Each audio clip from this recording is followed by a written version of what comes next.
vamos a concluir con lo que hemos estado comentando acerca de la epístola a los Efesios.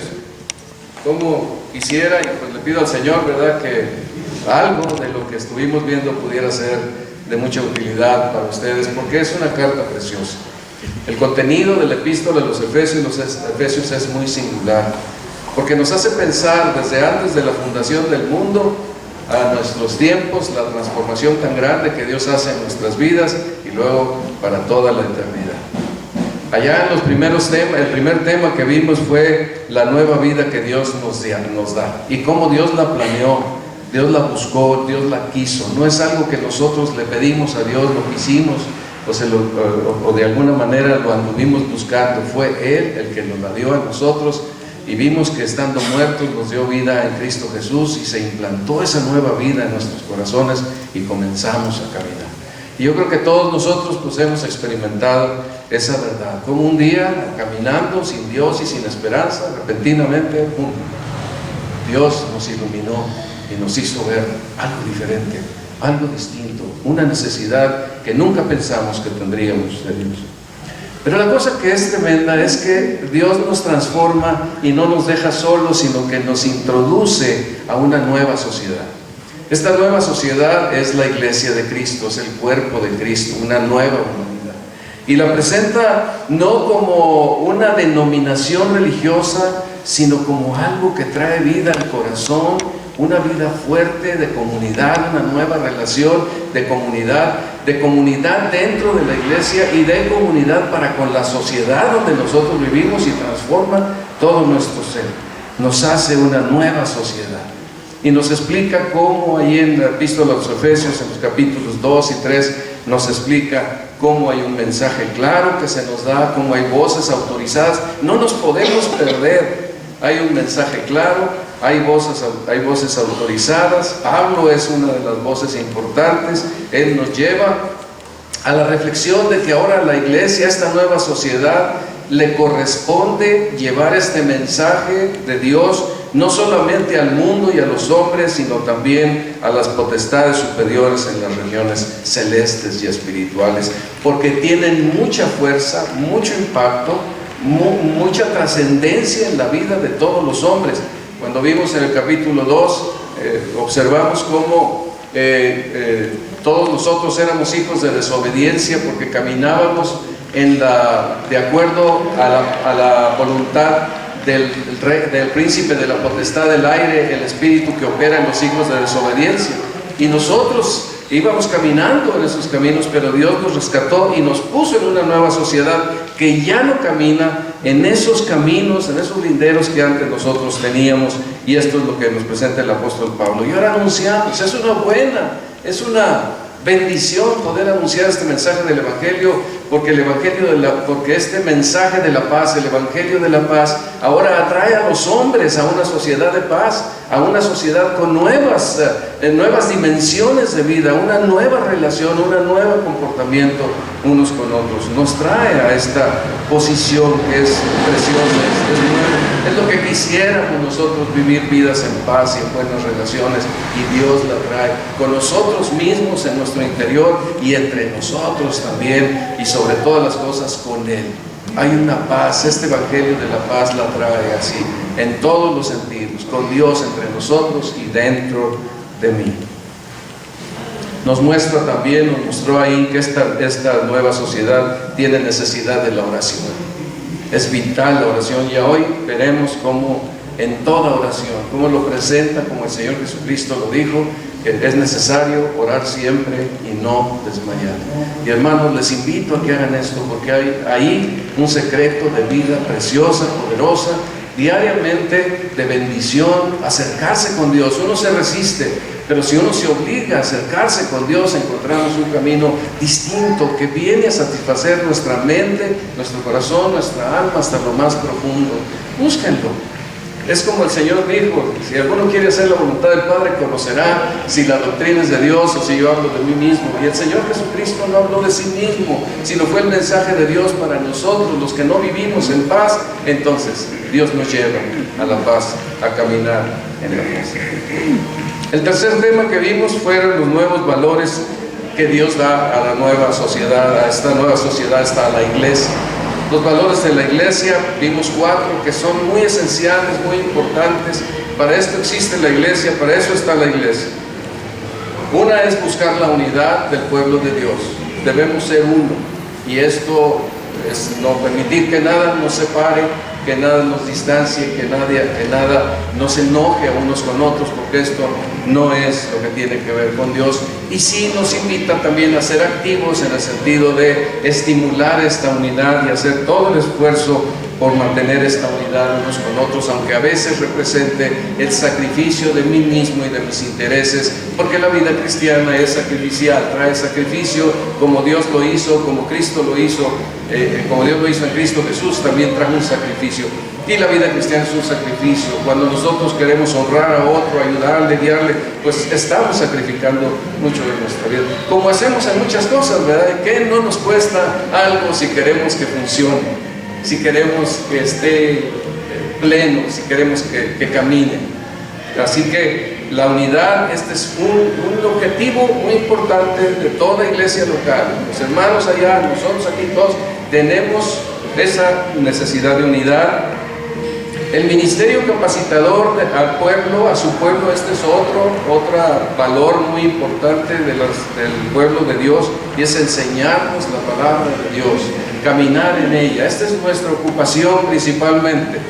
Podemos hacer otras cosas, pero lo más importante, lo principal, el objetivo, el valor, aquello que es esencial, importante, que no lo podemos poner de lado, es el ministerio de capacitar a su pueblo. Y para eso Dios instituyó a todos los siervos de Dios que aparecen ahí en las Escrituras: apóstoles, profetas, ancianos, pastores, etc. El tercer valor era la transformación del pueblo de Dios. Y todo hombre que viene al Evangelio y es parte de la iglesia debe ser transformado. Hay una transformación. Yo ya no soy lo que fui. Tiene que cambiar. Es esencial que haya una transformación. Y el cuarto valor sería la madurez del pueblo de Dios, haciendo un énfasis en las cuestiones sexuales. ¿Se acuerdan que vimos cómo había un énfasis de parte de Dios de que nosotros, los creyentes, las personas maduras en la vida cristiana, caminen bien centrados, definidos respecto de la sexualidad, para que no caigamos en las cosas que traen tanta presión sobre la vida? El tema de ahora, el último, es las nuevas relaciones. Comencé algo la semana pasada muy apresurado, después me arrepentí de haber comenzado así tan rápido, y vamos a tratar de salir de estos aspectos lo más rápidamente posible. Pero sí quiero decirles lo siguiente. Aquí el apóstol Pablo se enfocó especialmente a 3 relaciones que son en donde más tiempo le damos a nuestra existencia: el matrimonio, los hijos y la cuestión de los esclavos y los patrones. La característica de estas 3 relaciones es que son relaciones que tienen que estar, no son fáciles de disolver. Cuando un hijo deja ser parte de sus padres, aunque él diga yo los quiero, no importa.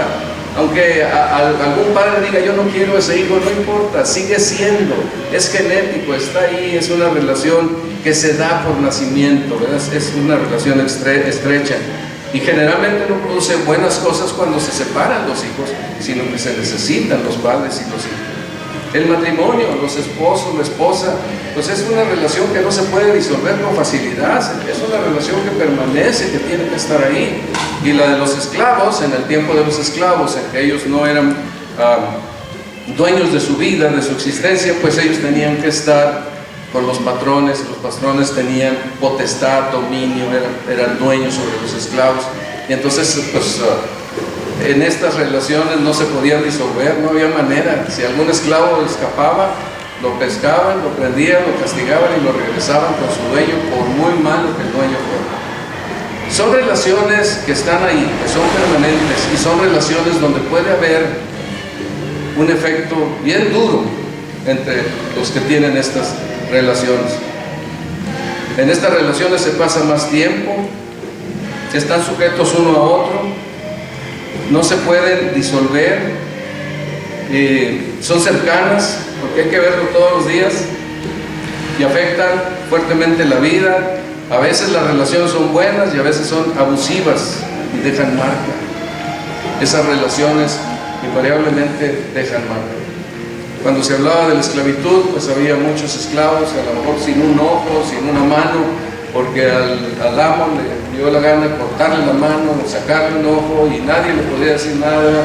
Eran bestias que podían hacer con ellos lo que quisieran. También muchas veces la relación entre esposa y esposo era brutal, era dura, era agresiva, menospreciaban a las mujeres y las trataban en una manera muy indigna. Y los hijos, pues en el Imperio Romano muchas veces eran tratados, si el hijo tenía algún defecto lo mataban sin que nadie les demandara algún castigo por aquello, o simplemente si no querían a los niños porque les estorbaban para sus actividades sexistas de sexo y las adoraciones que ellos tenían en su mundo, pues entonces quitaban a los niños del medio para que no les estorbaran en aquellas adoraciones. Yo pienso que las adoraciones tan brutales como a Moloch, donde sacrificaban a los niños, no era más que una excusa para acabar con ellos y seguir la vida de parranda que ellos querían tener en su diario vivir. Entonces son situaciones tremendas. Ahora, hay algo que nos hace pensar aquí.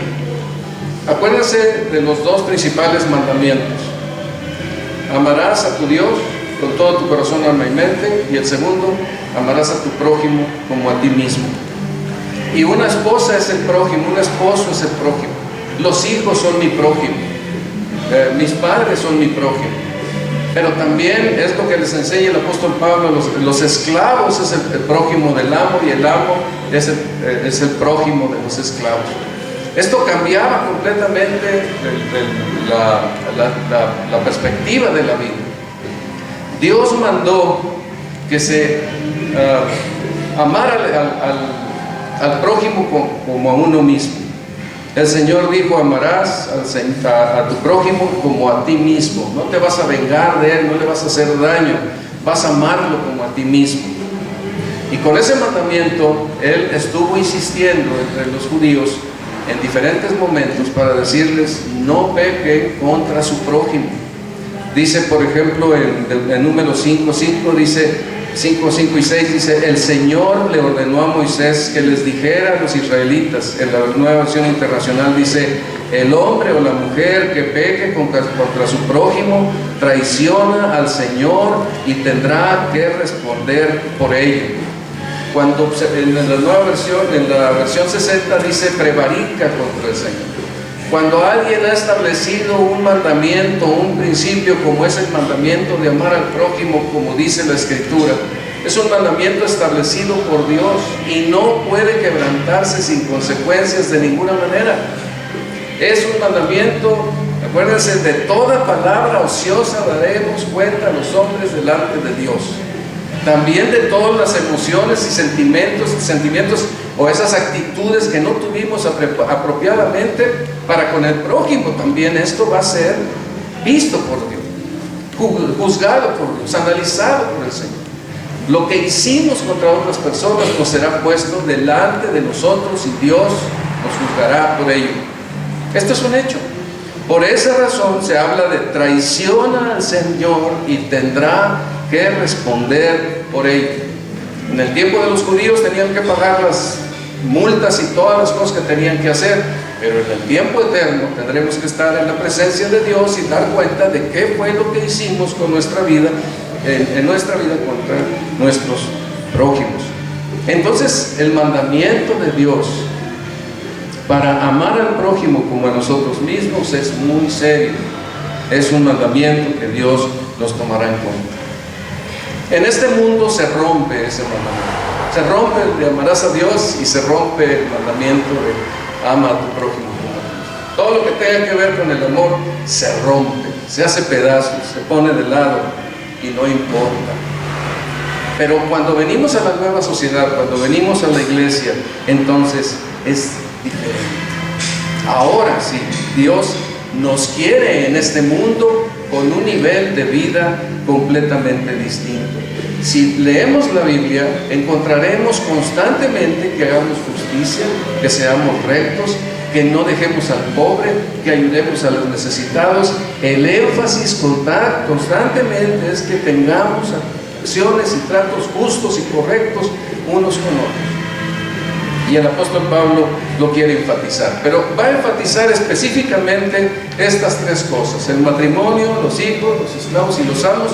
Estas tres cosas, porque si esto lo resolvemos, lo demás, si me permiten decirlo así, pues ya va en el camino también, ¿verdad? Si aprendemos en estas relaciones, aprendemos en las demás. Entonces aquí tenemos que la palabra de Dios nos presenta la primera parte, tiene que ver con los esposos y las esposas. Y mencionábamos, y vamos a hacer este comentario, mencionábamos el domingo pasado, que es una relación donde la esposa se somete, se sujeta a su esposo, y donde el esposo ama como Cristo a la iglesia a su esposo. Ella se somete a su esposo como al Señor, y él la ama a ella como Cristo amó a la iglesia. Son dos posiciones muy buenas, porque ayudan mucho en la relación de una vida matrimonial. Resuelve, estamos hechos de tal forma que así funciona la vida matrimonial. Si la esposa respeta a su marido, se sujeta a él, y si el esposo ama a su esposa como Cristo amó a la iglesia. Aquí dice: someteos unos a otros en el temor de Dios. Las casadas estén sujetas a sus propios maridos como el Señor, porque el marido es cabeza de la mujer, así como Cristo es cabeza de la iglesia, la cual es su cuerpo y él es su Salvador. Esa es la razón de Dios. Cuando una mujer está sometiéndose a su esposo, está haciendo lo que todos debemos hacer en nuestra vida. Dice la palabra de Dios que nuestra vida y nuestro carácter de todos debe de ser como el carácter de Cristo, en donde nosotros, como Cristo, nosotros estimamos a cada uno de los demás como superiores a nosotros mismos y nos sujetamos. En la vida cristiana, en la iglesia, no cabe el orgullo de nada, ni de posiciones, ni de puestos políticos, ni de puestos religiosos. Todos somos iguales delante de Dios. Como dice la palabra, Dios no hace acepción de personas. Así que este es un mandamiento. Someternos unos a otros es lo que todos tenemos que hacer constantemente. No hay nadie superior. Un pastor no es superior en la iglesia, un anciano no es superior en la iglesia, un diácono no. Todos somos iguales y todos debemos aprender unos de otros y estar listos para escuchar al hermano, cualquiera que sea su tiempo, cualquiera que sea su opinión, para poner atención a las verdades, a aquello que él está comentando. Cuando vemos a los hermanos, es lo que nos va a enseñar aquí, no vemos a los hermanos, sino que vemos a Cristo. Una esposa que se somete a su esposo está haciendo un servicio al Señor. Dice: se sujeten a sus maridos como al Señor. Es un servicio. Esto lo hago porque no es para que una mujer sea pisoteada. Tampoco es, ni dice la palabra de Dios, que debemos someter a nuestras esposas, porque esto sería brutal, sino esto nace del corazón de una mujer creyente que se somete a su marido, lo respeta, lo honra. No está en inferioridad, sino que ella reconoce que su marido es el jefe de la casa. Cuando esto no pasa, el desorden que se vuelve es brutal. Estaba platicando con el peluquero al que voy, con mi peluquero, para que se oiga más elegante, ¿verdad? Entonces hay algunas personas de allá de la zona por la Villa de Santiago que tienen alguna posición económica muy fuerte, y entonces hay algunos hombres que ya ahorita pues ya no pueden moverse, ¿verdad?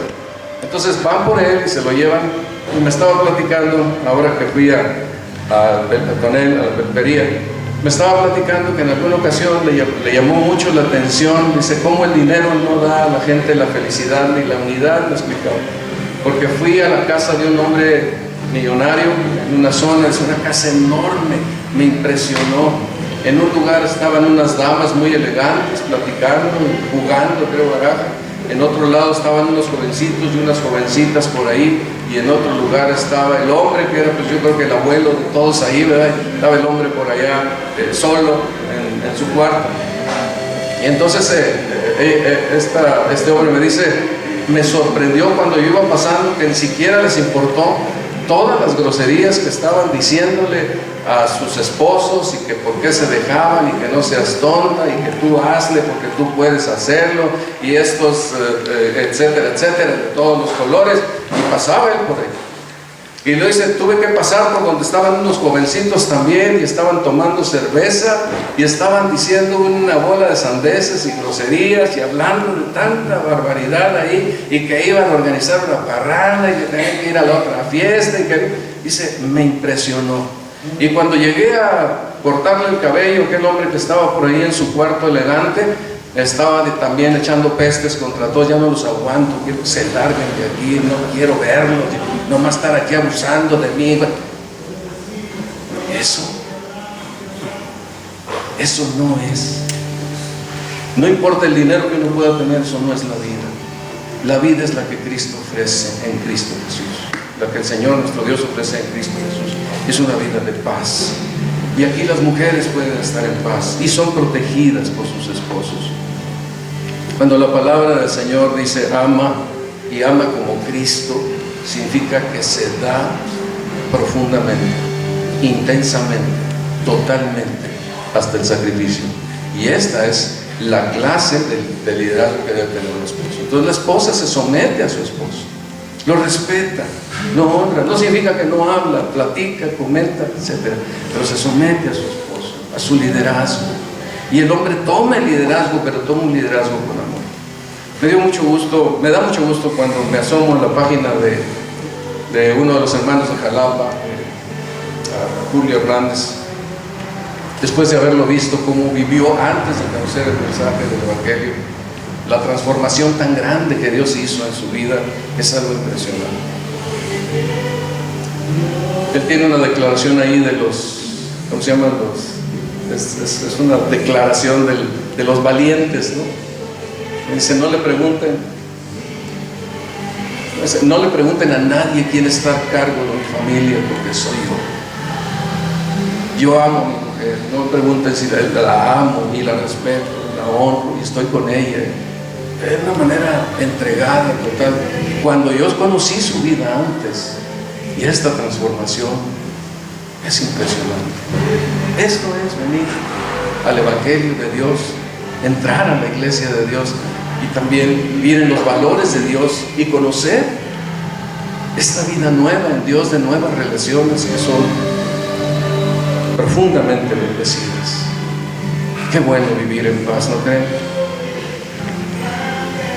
Hay una advertencia para los esposos que no cuidan a sus esposas como Cristo lo manda. Dice, vosotros maridos igualmente vivid con ellas sabiamente, dando honor a la mujer como vaso más frágil y como coherederas de la gracia de la vida, para que vuestras oraciones no tengan estorbo. Entonces tenemos un alto grado de responsabilidad como maridos para cuidar a nuestras esposas como Cristo cuidó a su iglesia. Queremos el ejemplo de un buen pastor, véanlo ahí. Un buen esposo, véanlo ahí, en Cristo Jesús. Ahí está. Y ahí vivimos para nuestra esposa.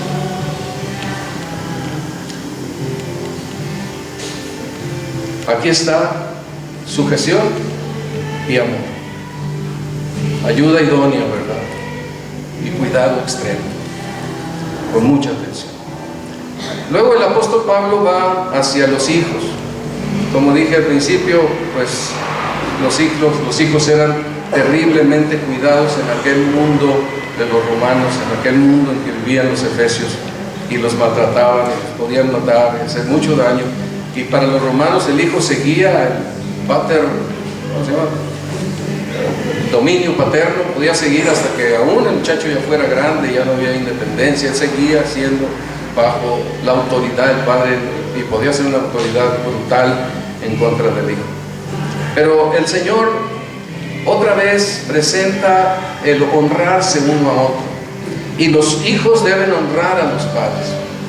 Una de las verdades que presenta aquí en el capítulo 6 es: hijos, obedeced en el Señor a vuestros padres, porque esto es justo. Esto es justo, es que esto es lo recto, lo correcto, como son las cosas.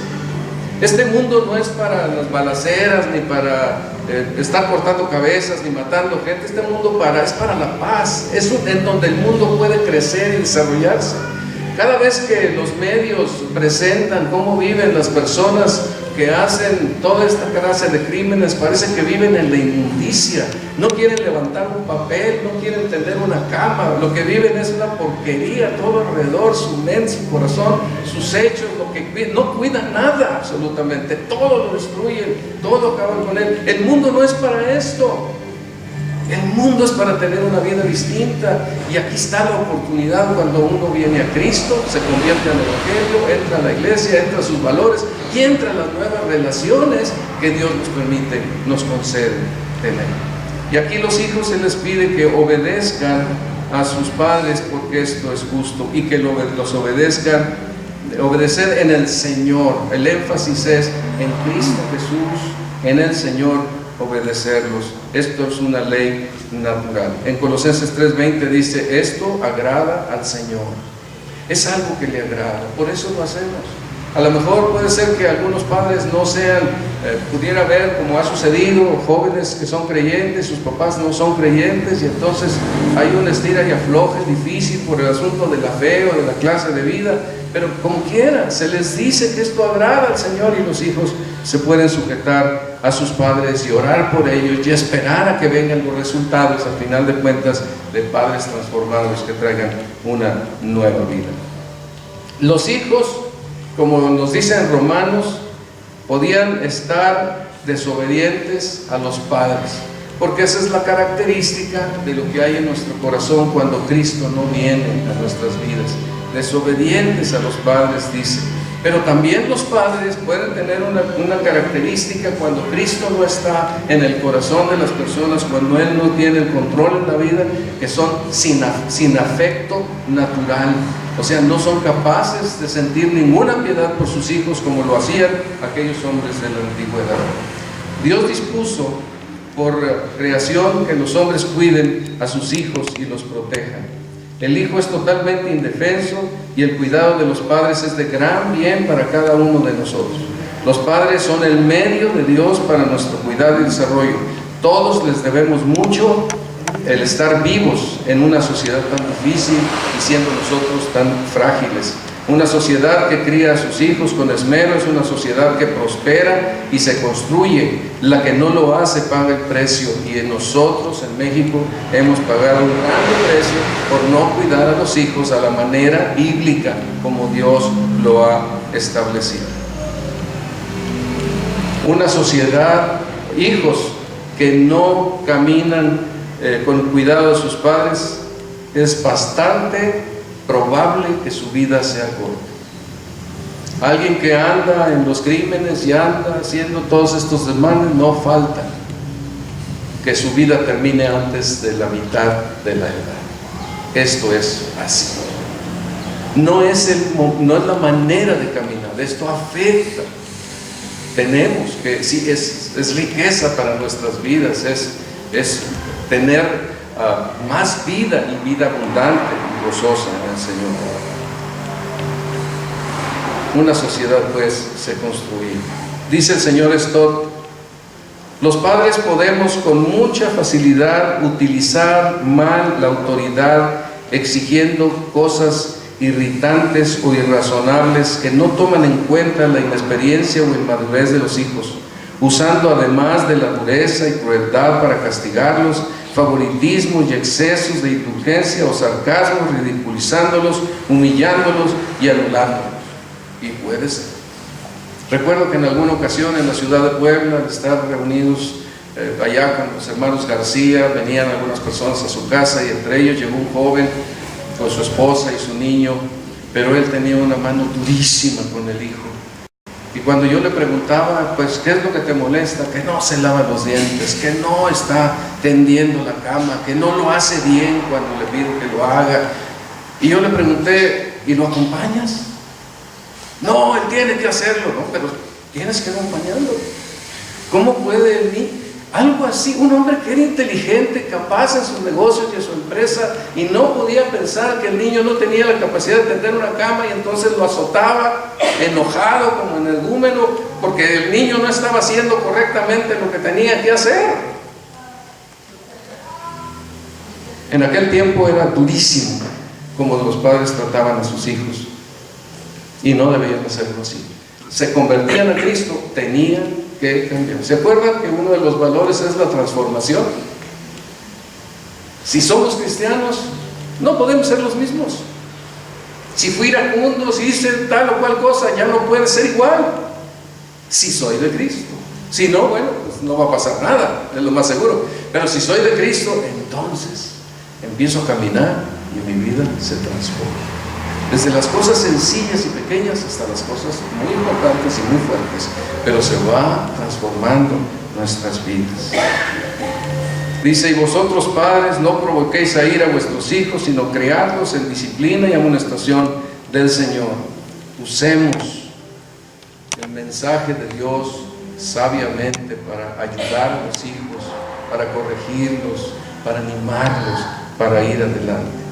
Calvino decía que los niños, traducía esta sección, criarlos en disciplina y amonestación del Señor, él ponía, parafraseado, que sean los niños alentados, tiernamente tratados con gentileza.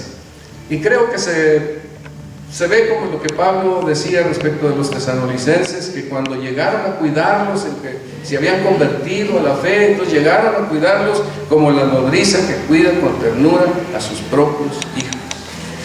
Este es nuestro trabajo, y debemos de cambiar, de ser transformados en nuestra vida a la manera que Dios quiere que nosotros seamos transformados. Después viene hablando el apóstol Pablo, continúa hablando acerca de los siervos y los amos. En la época de los Efesios, cuando se escribió esto, la esclavitud era algo común. Nadie, si alguien era esclavizado, no andaba con los derechos humanos, ¿verdad? No había nada de esto. Y si alguien esclavizaba a alguien, a alguna persona, no había ningún problema en cómo lo tratara, no había leyes ni reglamentos. Se dice que millones de personas eran esclavos en aquella época. Lo único, socialmente hablando, que concluyó con la esclavitud fue el Evangelio de nuestro Señor Jesucristo. Terminó con esa brutalidad. Y bueno, la terminó en su sociedad y con algunas sociedades, porque a la fecha todavía hay esclavos, ¿verdad? Hay esclavos aquí en México, hay esclavos en Estados Unidos, hay esclavos, no se diga en otros países. La esclavitud, ya lo hemos visto, sexual, esclavitud de gente que por por unos pocos centavos, él y su familia y sus hijos, todos están esclavizados para trabajarle a algunas personas, pues en el Oriente y en otros lugares, en África y en otras sociedades donde Dios no tiene nada que ver, y entonces el abuso es tremendo sobre las personas. Pero aquí tenemos una carta, la de Filemón, si la leemos. Esta epístola es donde el apóstol Pablo nos dice más o menos que Filemón tenía un esclavo. Entonces este esclavo le dañó en algunas cosas y posiblemente le robó algunas otras cosas, y huyó, se escapa y es apresado, y entonces se encuentra en la cárcel junto con Pablo, por razones diferentes, ¿verdad? Onésimo estaba preso ahí porque pues había hecho crímenes, y además era un esclavo que se había escapado de su amo, tenía que ser apresado. Y Pablo, pues porque había predicado el Evangelio, también estaba preso ahí en la cárcel. Pero Pablo le dio el Evangelio a Onésimo, y este fue transformado por el Señor, y ya cambiado, transformado. Entonces ahora ya no tenían que llevarlo preso con Onésimo, sino que ahora con Filemón ya lo tenían que llevar preso a Onésimo, el esclavo, con Filemón, sino que ahora Onésimo va de buena voluntad a entregarse a su amo Filemón. Y entonces Pablo escribe una carta ahí en la cárcel y se la da a Onésimo para que él, juntamente con Tíquico, vayan y lleven esta carta a diferentes iglesias. Bueno, lleven diferentes cartas a diferentes iglesias, y entre ellas va la de Filemón. Y cuando estaba escribiendo esta carta, en algunos de los versículos dice el apóstol Pablo: porque quizá para esto se apartó de ti por un tiempo, para que le recibieses ahora para siempre, no ya como esclavo, sino más que esclavo, como hermano amado, mayormente para mí, cuanto más para ti, tanto en la carne como en el Señor. Recíbele como a mí mismo. Fíjense ustedes qué transformación, cuando Onésimo podía ser apedreado, despedazado, maltratado, muerto, y nadie le iba a decir nada a Filemón, pero ahora cambió la relación. Fíjense que no cambió esa clase social, esclavo, amo. Lo que cambió fue el corazón de las personas. Las personas dejaron de ser lo que eran y se transformaron en personas con compasión, compasivas, personas que no se sentían superiores a los esclavos, sino como iguales. Y entonces esta enseñanza empezó a hacer que los esclavos y los amos se pudieran relacionar primeramente en la iglesia en condiciones diferentes de respeto mutuo, de amor mutuo, donde el esclavo seguía siendo esclavo, pero ahora le servía al amo, él de su propia voluntad, y donde el amo lo atendía con una atención diferente, distinta, con más consideración. Y por eso es que el apóstol Pablo les escribe a los esclavos y se dirige a ellos, aunque muchas veces quizá en el mundo normal, ¿verdad?, ni siquiera los consideraban o les escribían en ninguna manera, no importaban, pero en el mundo cristiano sí importan. Y entonces les dice: obedeced a vuestros siervos o esclavos, obedeced a vuestros amos terrenales con temor y temblor, con sencillez de vuestro corazón, como a Cristo. No, pero es que el hombre, mi amo, es muy malo. No dice nada de eso. Aquí dice: tú hazlo y Dios se encarga del resto. ¿Se acuerdan aquello de no tendré temor de lo que me pueda hacer el hombre? Porque Jesucristo es el mismo ayer y hoy y por los siglos. Cuando nosotros obedecemos la palabra de Dios, el Señor bendice su palabra, está con nosotros y nos ayuda. Él provee todo lo que sea necesario y nos guarda, y aun si la vida se quitara, ganamos porque vamos a la presencia de Dios, a gozarnos en un nivel de paz y de amor y de armonía inigualable en este mundo y por toda la eternidad.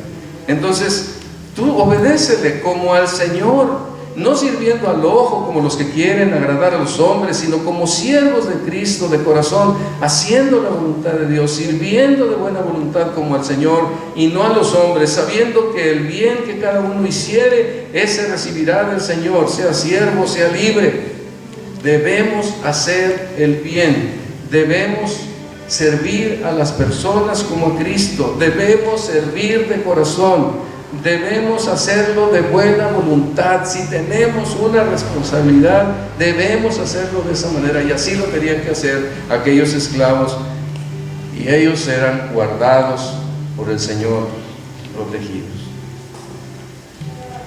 Era diferente, las relaciones de esta manera se iban transformando, y dejó de ser una práctica tan globalizada, aunque sigue, pero no en el mundo en donde el Evangelio es predicado, no entre las personas que caminan a la luz de la palabra de Dios y no tienen temor de caminar a la luz de la palabra de Dios, porque Dios les guarda, es su protector, está con ellos, está a su lado, les protege.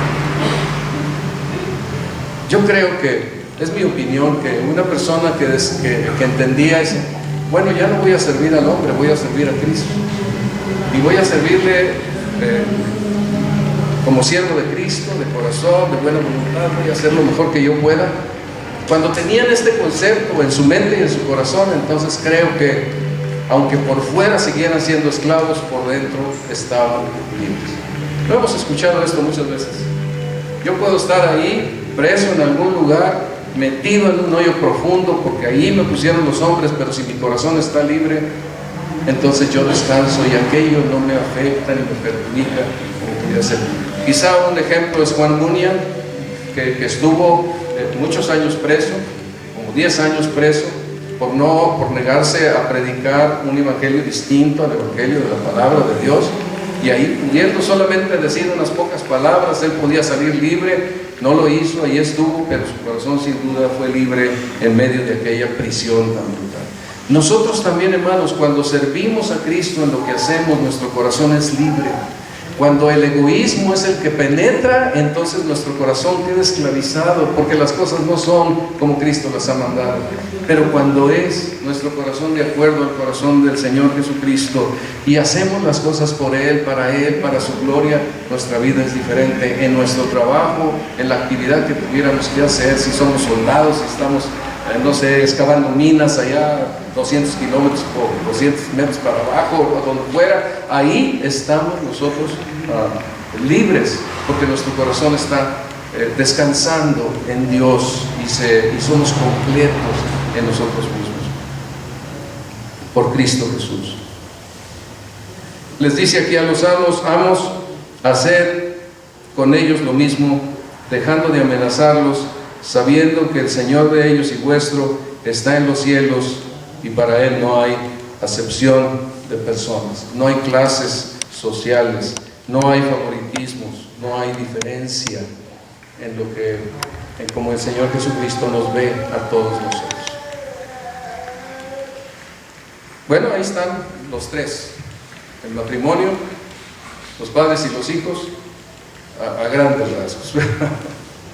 Los padres y los hijos, y esclavos y amos. Muy bien lo podemos trasladar a nuestros empleos, a nuestros trabajos, a nuestra empresa. Pero hay un enemigo muy especial, porque hemos visto todo este caminar que nos trae el apóstol Pablo y nos dice que ahora debemos de tener buenas relaciones. Pero ya vimos que el príncipe de este mundo, la corriente de este mundo, a la que siguen los hijos de desobediencia, está activo, vivo y activo y obrando intensamente. Aquí el apóstol Pablo nos presenta algo muy especial, donde como que nos descubre que por qué es que tenemos que tener mucho cuidado, porque podemos seguir la corriente de este mundo conforme al príncipe de la potestad del aire, el espíritu que ahora opera en los hijos de desobediencia.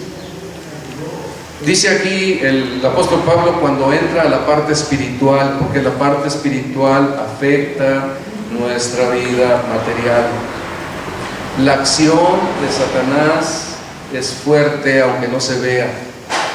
Lo vemos muy activo en Hollywood, y es, yo creo que el principal promotor del poder de Satanás para hacer que los hombres teman más a Satanás que a Dios.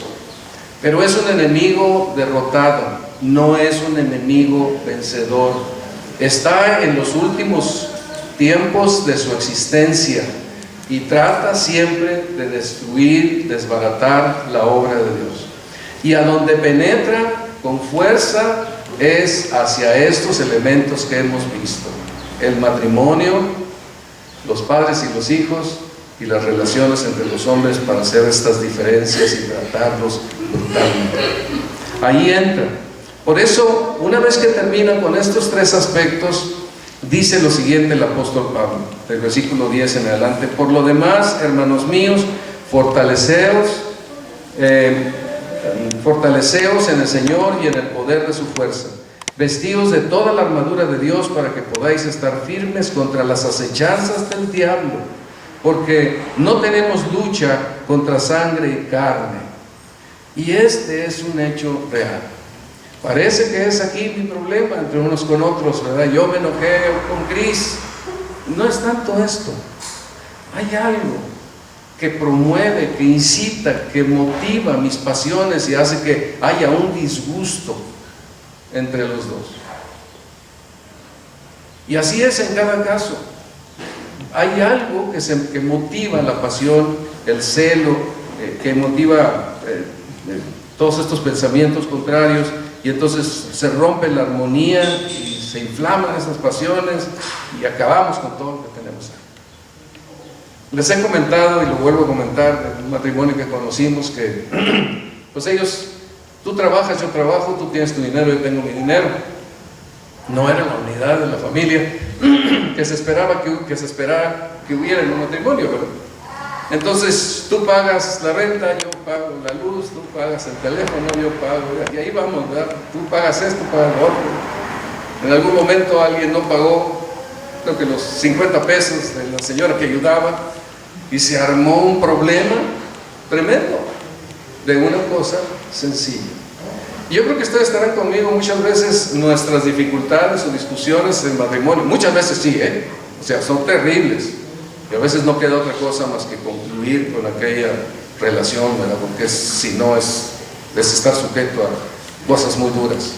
O sea, no, sé que las personas tienen que separarse y muchas hermanas tienen que hacerlo, mayormente cuando vemos, a veces es maltrato brutal y otras veces es por la fornicación, los engaños, no se puede soportar estas cosas. A veces es difícil. Pero muchas veces son cosas muy triviales que generan discusiones muy fuertes y muy serias y acabamos en un pleito muy severo por cosas que no tienen ningún valor. Y todo esto es porque se inflaman el orgullo. ¿Por qué me va a ganar? ¿Por qué me voy a dejar? No te pido perdón. No voy a reconocer que yo tengo una falta. Y no lo voy a permitir, ¿verdad? Y entonces entra ese orgullo vanidoso que destruye la relación en el hogar por cosas muy simples. Y luego, pues ahora no le hablo hasta que me pida perdón, pues ahora si no me habla, yo tampoco le hablo, y va creciendo ese problema y ese mal humor y esa situación de tal manera que se empieza a disolver algo que podía ser muy bueno y muy lindo, se empieza a disolver por cosas muy pequeñas. Pero ahí está. No podemos poner de lado que son nuestras decisiones y que por ellas actuamos, pero tampoco podemos poner de lado de que nuestra lucha no es con sangre y carne, sino que es una lucha también espiritual. Existe, así como lo vimos en el capítulo 5, cómo existe la lucha por las cuestiones sexuales en nuestra vida, de la misma manera encontramos cómo existe la lucha en las cuestiones crispantes de nuestra vida que surgen donde Satanás está metiendo su mano de alguna manera en la forma astuta. Este enemigo, dice la palabra de Dios aquí, que es poderoso. Dice que tenemos lucha contra principados, potestades, gobernadores de las tinieblas, huestes espirituales de maldad.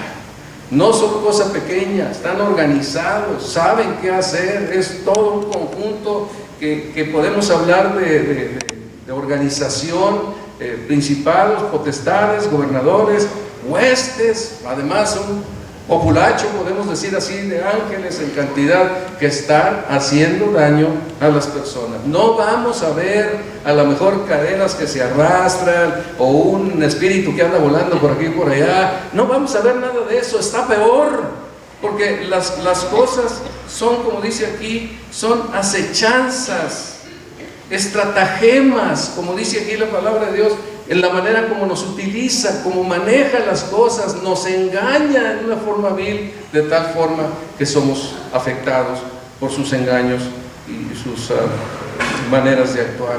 Son poderosos, son malos, porque son potestades de las tinieblas y de maldad, y son muy astutos porque nos engañan, nos pueden engañar si no estamos firmes y listos.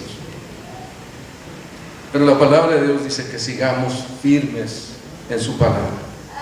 Nos está recomendando que andemos sobre las enseñanzas que la iglesia debe de estar instruyendo a los creyentes. Dice que necesitamos un equipo, y el equipo, no lo voy a leer, pero el equipo tiene que ver con el cinto de la verdad. Estos aspectos son importantes. El creyente anda en veracidad, no engaña. No engañemos en el hogar, en los hijos, en el trabajo, en ninguna parte. Andemos con la verdad, con la luz prendida siempre.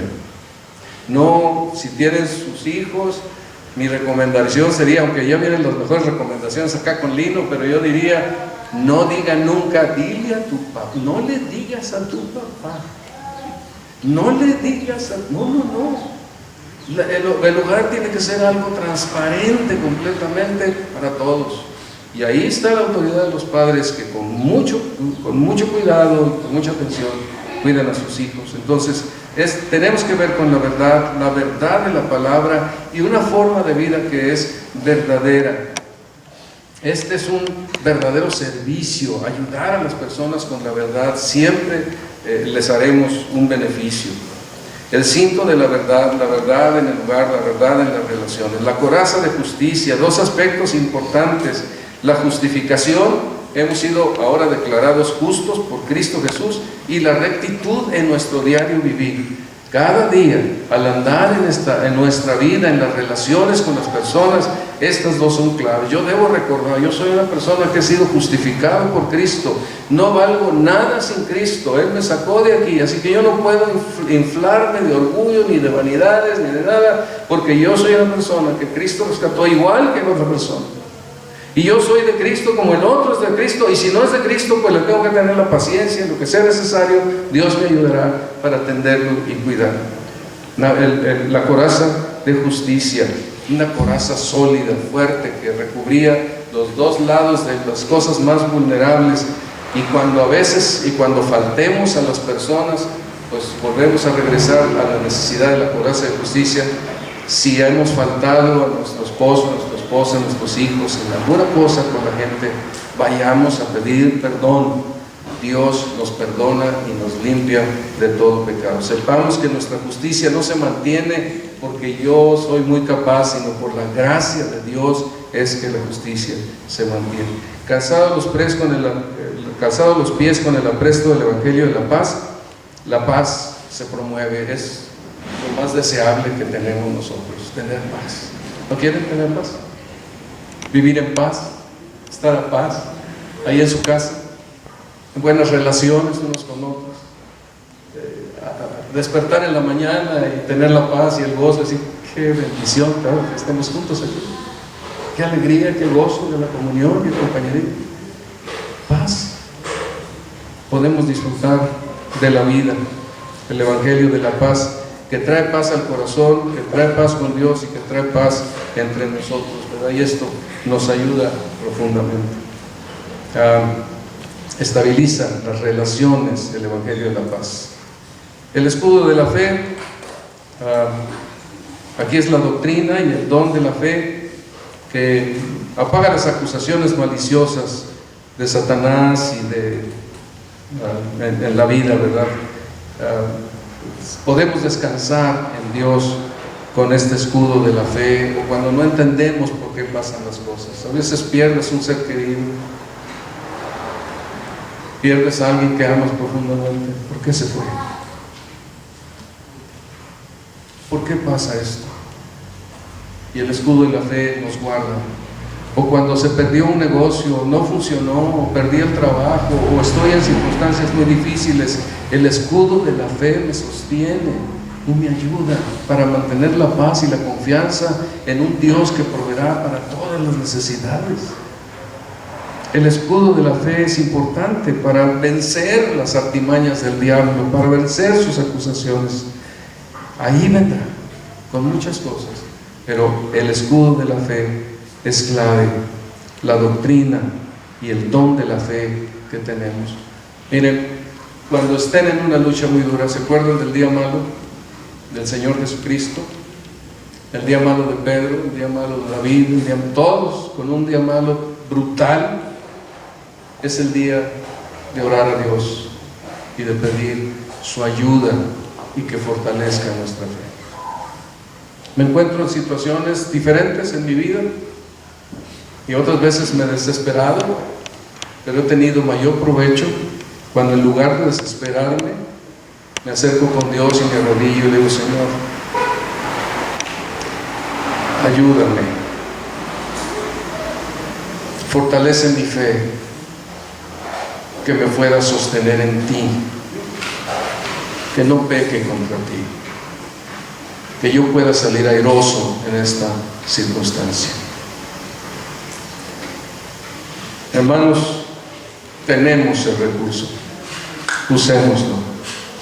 Y pues creo que es esencial conocer la palabra. Si no hay ese conocimiento, pues batallamos con nuestra fe y batallamos para descansar en el Señor. Se necesita el yermo de la salvación, que es la esperanza de la salvación. Esta seguridad también es muy importante. Podemos andar todos los días con la cabeza en alto, ¿verdad? Como dijo el Señor Jesucristo: alzad vuestra cabeza, porque hoy está más cerca vuestra salvación que cuando creyeron. Levantemos el gozo que tenemos en esta salvación. Perdonen, ya voy. Y la espada del Espíritu, que es la palabra de Dios, nos sirve para ofensivamente, defensivamente. Usamos versículos para guardarlo a Satanás, usamos versículos para atacarlo también, ¿verdad? No, porque es así como la palabra de Dios nos enseña. Luego, una de las armas, aunque no se ve como una vestimenta de soldado como la otra, sí dice orando. Y aquí, hermanos, otra vez, aquí va de nuevo la retaíla y la insistencia. Tenemos lugares para orar. Observen lo que aquí dice la palabra de Dios ahí del versículo 18, en el versículo 18. Orando en todo, fíjense cuántos todos hay aquí. Todo tiempo, con toda oración y súplica en el Espíritu, y velando en ello con toda perseverancia y súplica por todos los santos. Y hay palabras muy fuertes como todo tiempo, ese tiempo, el tiempo que tengamos, poquito, mucho, en el carro, en donde sea, oremos porque lo necesitamos intensamente. En el Espíritu, esto es algo espiritual, es algo que estamos haciendo caso al mandamiento, a la intención del Espíritu Santo, que nos motiva para orar. Yo creo que ustedes muchas veces habrán experimentado esa necesidad de orar, pero no hay otra cosa que hacer, o hay otra cosa que ver, o hay otro lugar a donde ir, pero Dios les está recordando a ustedes, igual que a mí: necesitas orar, ora. Y esto es espiritual, y la oración, la súplica en el Espíritu, es algo en donde no solamente estamos por ahí orando así medio dormidos, ¿verdad?, sino que estamos intensamente con las personas. Yo me obligo, cuando estamos en las reuniones de oración, me obligo a seguir la oración del hermano que está orando, y creo que ahí de todo corazón, junto con él, estoy pidiendo al Señor por las necesidades que Dios puso en su corazón. Y aprendemos mucho cuando nos reunimos unos con otros y estamos ahí orando juntos, porque Dios pone algo en los otros hermanos, que es donde yo aprendo y conozco más de este Dios precioso al que estoy orando, y conozco una nueva vida. La vida cristiana es vida, no es religiosa, no es algo que nos nace, es algo que viene del Espíritu Santo. Si yo oro es por el Espíritu Santo, si no quiero orar es porque no está obrando el Espíritu Santo en mi vida, hermanos. Así de claro es luz y es oscuridad. Oscuridad sin el Espíritu, luz con el Espíritu. Y nosotros con mucha facilidad pues nos sentimos tentados a aquellas cosas que no tienen que ver con cosas que son espirituales. Hay mucho que hacer en la vida. Yo no quiero decir que no vayamos a ver el fútbol, o que no veamos un buen programa, o que no veamos una buena película, no, pero que también escuchemos el mensaje del Espíritu de Dios en nuestras vidas, en lo que tiene que ver con la vida espiritual. No puede quedar en segundo, tercero, cuarto término la vida espiritual, porque entonces no somos espirituales, andamos en nuestros deseos. Pero las cosas espirituales vienen del Espíritu de Dios y motivan las cosas de Dios. Es importante la oración. Y bueno, pues el apóstol Pablo después pide ayuda por mí, para que yo pueda. Fíjense qué interesante aquí. El apóstol Pablo está preso y no pida que ya me liberen estos romanos charchinos, ¿verdad? No. Él dice: oren por mí, a fin de que al abrir mi boca me sea dada palabra para dar a conocer con denuedo el misterio del Evangelio, por el cual soy embajador en cadenas, que con denuedo hable de él como debo hablar. Pero no dice que me libren de esta situación, el Evangelio. no religión, el Evangelio, no cuestión de normas morales, el Evangelio. Esto era lo que el apóstol Pablo le importaba, el Evangelio, y es lo que nos debe importar a nosotros, hermanos, el Evangelio. Por el Evangelio estaba como un embajador para llevar este Evangelio en cadenas, y que con denuedo hable, como debo. Bueno, ya llegamos al final, pero que haya sido de utilizar sus vidas. Lo último que presenta el apóstol Pablo aquí en la carta son estos saludos a Tíquico, que era un colaborador de Pablo, y aparentemente él y Onésimo se fueron llevando las cartas de la prisión, que son la de Efesios, Filemón, Colosenses, y las llevaron a Filipenses, las llevaron a sus destinatarios. Ellos fueron los que los entregaron. Y una última cosa viene aquí en el versículo 24 del capítulo 6. La gracia sea con todos los que aman a nuestro Señor Jesucristo con amor inalterable. Esto está haciendo un énfasis en el hecho de que si nosotros solamente tenemos una religión, nuestro amor por Jesucristo no es inalterable, se altera. Pero si nosotros hemos conocido el mensaje del Evangelio, entonces tenemos un amor y una fidelidad inalterable para el Señor, porque la gracia de Dios es la que nos sostiene. Y no hay menos que esto. Este es el nivel, es ahí donde debemos aspirar todos nosotros a tener ese lugar, que el Señor tenga ese lugar por mí. Ahora, déjenme decir esto, por favor. La manera de amar a Cristo está en el amor que nosotros tengamos por su iglesia. Si amamos a la iglesia, tomémoslo así, este es mi parámetro: amo a la iglesia, amo a Cristo. No amo a la iglesia, no amo a Cristo. Porque Cristo es la iglesia, es como una extensión. ¿Se acuerdan? Somos miembros de su carne y de sus huesos. La iglesia es una extensión de Cristo. Donde estamos congregados nosotros, Cristo está en medio de nosotros. Aquí nuestro Señor está presente. Entonces, en la medida en que nosotros amamos a Cristo, somos fieles también con Él en lo individual y con la iglesia. Desde luego que la iglesia tiene que tener mucho cuidado para instruir la palabra de Dios y no solamente llenarse de creyentes. A veces creo que la idea es: vengan hoy, vengan en la tarde, vengan en la mañana y vengan más tarde otra vez, a fin de que haya más ofrendas, para que tengamos más actividades, para que podamos salir con todos los gastos.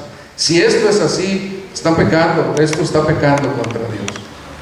Pero la comunión es importante, y tener el tiempo de comunión con Dios y de aprendizaje de la palabra de Dios, de adoración a nuestro Dios y a nuestro Señor Jesucristo, el que nosotros nos estimulemos y animemos a las buenas obras. Esto es edificante para cada uno de ustedes y para mí, queridos hermanos. A mí me toca estar predicando, José Luis, aquí estamos y con gusto lo hacemos, pero lo ideal sería que todos pudiéramos predicar, ¿verdad? Que todos pudieran profetizar en el buen sentido de la palabra bíblico, de animar, alentar, exhortar, enseñar doctrina. Esto es lo ideal, y que donde quiera que vayamos podamos compartir con los demás el mensaje de la salvación. No es nada más de uno que predica a todos, es de todos predicando a todos, y esto es mucho mejor que pocos. La idea es que cada uno estemos capacitados para servir al Señor. Aquí no hay ungidos. En la iglesia del Señor no hay esos ungidos que nomás Él sabe y nadie más, y adórenlo porque Él es el Señor aquí importante. No, por favor recuerden, hermanos, todos nosotros somos los primogénitos, los hijos de Dios, quien Dios espera que le sirvamos de todo corazón. Cuando vengan, pongan en su corazón venir con todo el gozo para adorar a Cristo. Al venir a reunirse el domingo en la mañana, yo debo hacerlo igual. Cuando vengan con todo su corazón para aprender de la palabra. Miren, si no tuviéramos reuniones dominicales, ¿cuánto de la palabra de Dios estarían escuchando? O yo, ¿cuánto estaría escuchando? ¿Cuánto estaría leyendo? A lo mejor con toda facilidad empezaría yo a perderme y olvidarme de leer la Biblia y empiezo con otras cosas y otras actividades. La reunión dominical es una reunión que Dios ha establecido, no dejando de reunirnos, para estimularnos a vivir para Cristo. Si no, somos tomados por Satanás y engañados, y entonces nos alejamos. La primera cosa que Dios nos quiere engañar es: no vayas a la iglesia. De veras, hoy estás muy cansado, has trabajado muy duro toda la semana, tienes derecho a unas vacaciones, ponte por ahí un poco de tiempo, descansa de los hermanos y de la iglesia y ve a hacer lo que tú quieras hacer. Es el primer paso. Y a partir, no es por tratar de tenerlos aquí, pero sin esto no tenemos la fortaleza que tenemos, de la que tenemos necesidad para enfrentar cada día nuestra vida con el Señor. Ahora, si estuviéramos aquí todos los días y no hay Biblia ni palabra de Dios, todos estamos también perdiendo el tiempo. No se trata de tener eso, sino que hagamos lo que la palabra de Dios nos dice, que nos esforcemos en la unidad, que nos capacitemos en la enseñanza de la palabra de Dios unos a otros, que lo tengamos muy claro y que tengamos una vida transformada en donde seamos cada vez más distintos, más diferentes. Para eso nos reunimos, y para que las tentaciones y las atracciones del sexo no nos hagan daño ni nos traigan a un tropiezo de la vida, porque son desastrosas. Cuando nosotros somos engañados por lo sexual, perjudicamos nuestra vida, nuestra juventud, nuestro matrimonio, nuestro futuro, muchas cosas terriblemente. Entonces, ahí hay algo muy importante donde nos podemos fortalecer unos a otros con la palabra de Dios. Yo les quisiera invitar, hermanos, para que ustedes hagan del servir, de reunirse, un hábito importante para bien. Si ustedes nos ven que nomás queremos reuniones, díganos lo que quieran, tienen todo el derecho. Pero si lo que queremos es que conozcan la palabra de Dios y estén fortalecidos contra las acechanzas de Satanás, hermanos, vengan de todo corazón, porque ustedes lo necesitan, yo lo necesito. No hay ningún crecimiento espiritual tan alto que no seamos tropezados si abandonamos la relación con Cristo, con su iglesia, con su palabra, con la oración. La necesitamos. Así que propónganse en su corazón hacerlo. Busquen al Señor en esto, pregúntenle al Señor, y si algún día, por las razones que sean, ya no están aquí, a donde lleguen, sean fieles a la iglesia donde vayan, porque ahí está un buen mensaje que debemos de considerar. De otra manera no tendríamos nada. Así que la primera cosa que Satanás procura hacer es sacarlos del redil. Váyanse a otro lado. Y luego al rato, no, pues ya no tengo ganas de ir, no, ahora me da mucha pena ir, ahora ya no quisiera ir, y entonces sigue la lejanía, empieza. No lo permitan, hermanos, en el nombre del Señor Jesucristo, no lo permitan. Tenemos una riqueza muy grande en el Evangelio de las inescrutables riquezas de Cristo Jesús. Sigamos. Vamos a orar. Amado Dios, pues estamos en tu presencia en este momento, estamos ante tu palabra, estamos en las exhortaciones que tú nos has dado a través de estas semanas, y queremos suplicarte, Señor, que nos ayudes iluminando nuestros ojos con tu Espíritu, para que veamos la riqueza que tenemos al estar en este nuevo pueblo al que tú nos has incluido por tu poder y tu gracia, que es tu iglesia. Ayúdanos a conocerte, ayúdanos a guardar la unidad, ayúdanos a crecer en el conocimiento de la doctrina, ayúdanos a que nuestra vida sea transformada día con día, ayúdanos, Señor, para que realmente nosotros seamos guardados de todas estas presiones sexuales en las que el mundo está sumergido.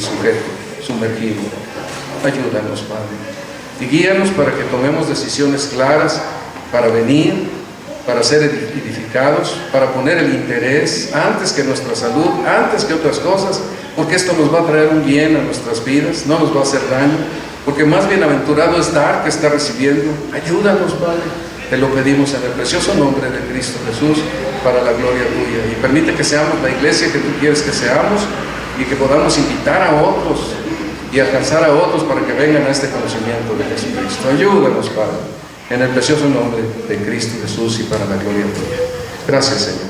Amén. Muchas gracias, hermanos. Son ustedes muy amables, muy pacientes, muy todas cosas. Se los agradezco.